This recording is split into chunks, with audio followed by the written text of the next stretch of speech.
આજરોજ તારીખ 5 જૂનના રોજ તળાજામાં આવેલ મહુવા ચોકડી નજીક આશાપુરા હોટલ પાસે એક ડમ્પર અડફેટે એક યુવાન આવી જતા ઘટના સ્થળે જ કમકમાટી ભર્યું મોત નીપજ્યું હતું, જેમાં જાણવા મળતી માહિતી મુજબ આ યુવક પરપ્રાંતીય હોવાનું જાણવા મળ્યું હતું।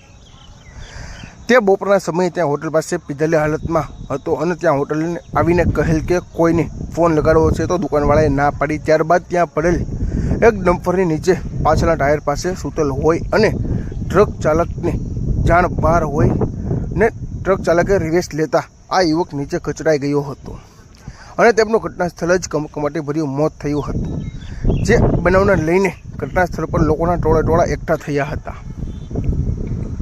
સાથે આ ઘટનાને લઈને તળાજા પોલીસ અધિકારી ખાંભલા સાહેબ તેમના સ્ટાફ સાથે ઘટના સ્થળે દોડી આવ્યા હતા અને આગળની કાર્યવાહી હાથ ધરી હતી। વધુમાં આ બનાવમાં સાચી હકીકત શું છે તે પોલીસ તપાસ બાદ જ ખબર પડશે।